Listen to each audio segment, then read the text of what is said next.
السلام عليكم ورحمة الله تعالى وبركاته. شنو هي الوثائق اللي خصني باش نجدد رخصة السياقة، وفوقاش خصني نبدلها، على شحال المدة، وفاش تسالى لي رخصة السياقة شحال عندي المدة ولا الوقت اللي نقدر نسوق بها بلا ما تكون عندي حتى شي مخالفة. واش الا تسالى لي البيرمي بواحد المدة اللي هي كبيرة واش نجمع نفس الوثائق، وإلا كان عندي مازال البيرمي الأحمر شنو هي الإجراءات اللي خصني ندير باش ندير رخصة السياقة جديدة ولا البيومترية. الحالة إلا مشى لي البيرمي، إلا طاح لي البيرمي ولا إلا تسرق لي البيرمي، شنو هي الوثائق اللي خاصني ندير باش ندير بيرمي واحد آخر. كل هذه الأسئلة غنجاوبوا عليها إن شاء الله في هذا الفيديو.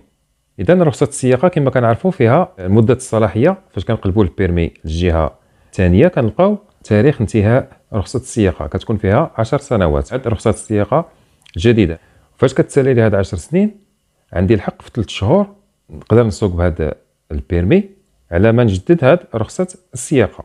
يعني المدة القانونية اللي خاصني نسوق فاش يتسالى لي البيرمي هي 3 شهور.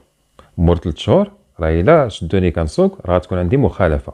اذا الوثائق اللي خاصني نجمع باش نجدد رخصة السياقة يعني نفس الوثائق اللي كنجمع فاش يلاه كتسالى لي رخصة السياقة، ولا كتكون تسالات بواحد المدة اللي هي كبيرة، ولا كيكون عندي البيرمي الأحمر القديم.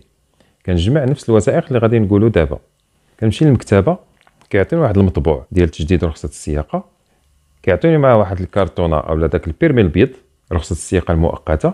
كنعمر هاد الوثائق كاملين وكنزيد عليهم شهادة طبية ديال العينين كنديرها عند واحد الطبيب اللي هو معتمد. هاد الشهادة الطبية ما خاصش تكون فات 3 شهور. كنزيد معاهم 2 تاع الصور، كنكون داير واحد الصورة كتكون في داك البيرمي المؤقت البيض، الكرتونة البيضاء كندير فيها التصويرة، وكنزيد 2 ديال الصور. واحد الصورة كيقدر يديروها في شهادة طبية، يعني المجموع تقريبا كيكونوا 4 ديال الصور. كنجيب معايا ديك رخصة السياقة اللي تسالات كندير لها فوتوكوبي، وكنجيب فوتوكوبي نتاع البطاقة الوطنية. كنمشي للخزينة كنخلص واحد التمبر تاع 400 درهم، وكنجيب داك الوصل ديال الأداء هو اللي كندفع مع هاد الوثائق. إذا هادو هما الوثائق كاملين اللي كنجمع باش كنجدد رخصة السياقة. فاش كنجمع هاد الوثائق كاملين كنمشي كندفعهم في بريد كاش. داك بريد كاش اللي دفعت فيه تما غادي تجيني رخصة السياقة الجديدة. بالنسبة للناس اللي كان عندهم البيرمي الأحمر قديم وبغاو يديروا البيرمي جديد، هادو ما كيدفعوش في بريد كاش، كيمشيو يدفعوا في مركز تسجيل السيارات، يعني فين كندوزو البيرمي.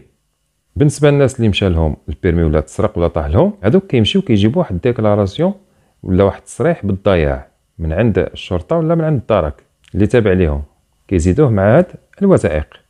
صافي فاش كندفع هاد الوثائق كيبقى عندي البيرمي المؤقت فيه 2 شهرين، كنتسنى حتى كتجيني رخصة السياقة الجديدة. هذا كل ما كيتعلق بهذا الفيديو. كنتمنى الشرح يكون واضح وتكون المعلومات وصلتكم بشكل صحيح، وان شاء الله حتى نتلاقاو في شي فيديو جديد بحول الله.